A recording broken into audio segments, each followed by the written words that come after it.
আসসালামু আলাইকুম ওয়ারাহমাতুল্লাহি ওয়াবারাকাতুহু। আমি রাফসান জানি, আজকে আমি আপনাদেরকে একটা খুব সুন্দর ও হৃদয় ছোঁয়া হাদিস শোনাব। একটা এমন হাদিস যেটা যদি আমরা জীবনে বুঝে নেই আর আমল করি, তাহলে আমাদের দুনিয়া আর আখেরাত দুটোই বদলে যাবে ইনশাআল্লাহ। রাসূলুল্লাহ সাল্লাল্লাহু আলাইহি ওয়াসাল্লাম ইরশাদ করেছেন, দুনিয়াতে এমনভাবে জীবনযাপন করো যেন তুমি একজন পথিক বা যাত্রী। সহিহ বুখারী। বন্ধুরা, এই ছোট্ট হাদিসের মধ্যে আল্লাহর রাসূল সাল্লাল্লাহু আলাইহি ওয়াসাল্লাম আমাদের জীবনটার আসল উদ্দেশ্য বুঝিয়ে দিয়েছেন। একজন পথিক জানে সে এই জায়গায় চিরকাল থাকবে না, তার গন্তব্য অন্য কোথাও। সে অল্প জিনিস সঙ্গে রাখে, অল্প বিশ্রাম নেয়, আর সবসময় মনে রাখে আমার আসল বাড়ি অন্য জায়গায়। আমরাও তেমনি এই দুনিয়াতে চিরকাল থাকার জন্য আসিনি। আমরা সবাই একদিন মাটির নিচে ফিরে যাব, কিন্তু আমরা কজন সেটা সত্যিই মনে রাখি? আজ আমরা দুনিয়ার পিছনে এত ব্যস্ত, টাকা, চাকরি, মোবাইল, নাম, ফলোয়ার এইসব নিয়ে সারাদিন দৌড়াচ্ছি, কিন্তু মৃত্যুর পর এগুলোর কিছুই থাকবে না, শুধু থাকবে আমাদের আমল। রাসূলুল্লাহ সাল্লাল্লাহু আলাইহি ওয়াসাল্লাম বলেছেন, যখন মানুষ মারা যায় তার সাথে তিনটি জিনিস যায়: তার সম্পদ, তার পরিবার এবং তার আমল। সম্পদ ফিরে যায়, পরিবার ফিরে যায়, শুধু তার আমলই কবর পর্যন্ত সঙ্গ দেয়। সহিহ বুখারী ও মুসলিম।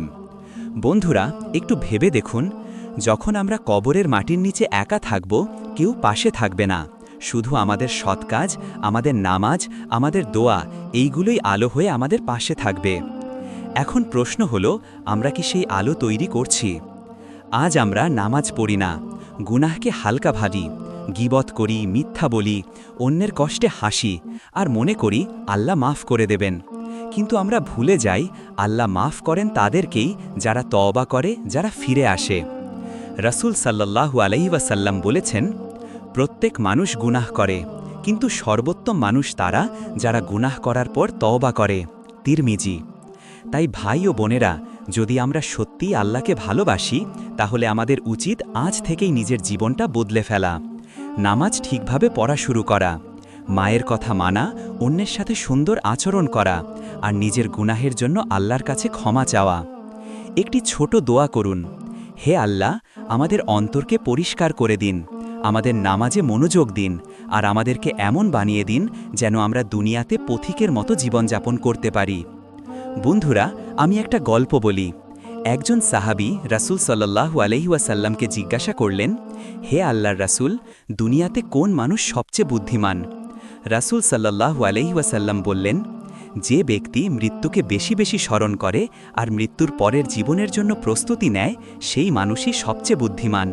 ইবনে মাজাহ। এই কথাটা আমাদের জন্য এক বিশাল শিক্ষা। আমরা প্রতিদিন মৃত্যুর খবর শুনি, কিন্তু মনে করি মৃত্যু আমার কাছে আসবে না। এই ভুল ধারণাটাই আমাদের গাফেল করে রাখে। তাই আজ থেকেই শুরু করি নতুনভাবে জীবন। একটা নামাজও যেন বাদ না যায়, একটা দিনও যেন গুনাহে না কাটে, কারণ আল্লাহর রাসূল সাল্লাল্লাহু আলাইহি ওয়াসাল্লাম বলেছেন, নামাজ হলো জান্নাতের চাবি। তিরমিজি। ভাই ও বোনেরা, আপনি যত কষ্টেই থাকুন, যদি আল্লাহকে ভালোবাসেন, তওবা করেন, নামাজ পড়েন, তাহলে আল্লাহ আপনাকে কখনো একা ছেড়ে দেবেন না। তিনি বলছেন, তুমি আমাকে স্মরণ করো, আমি তোমাকে স্মরণ করব। সূরা আল বাকারা 2:152। তাই আজ থেকে সিদ্ধান্ত নিন, আমি আল্লাহকে স্মরণ করব, আমি রাসূল সাল্লাল্লাহু আলাইহি ওয়াসাল্লামের পথ অনুসরণ করব, আর আমি জান্নাতের পথেই চলব ইনশাআল্লাহ। শেষে একটা ছোট দোয়া পড়ি, আল্লাহুম্মা ইন্না নাসআলুকা হুসনাল খাতেমা, অর্থাৎ, হে আল্লাহ, আমাদের জীবনের শেষ যেন সুন্দর হয়, আমাদের মৃত্যু যেন ঈমানের সাথে হয়। আমিন, আমিন। আমি রাফসান জানি, আপনাদের সবাইকে অনুরোধ করছি, এই ভিডিওটা যদি একটুও ভালো লাগে তাহলে লাইক দিন, কমেন্ট করে লিখে জানান আপনি আজকের এই হাদিস থেকে কি শিক্ষা পেলেন, আর ইসলাম ছড়ানোর জন্য ভিডিওটা শেয়ার করুন। গ্রিন। আল্লাহ আমাদের সবাইকে হেদায়াত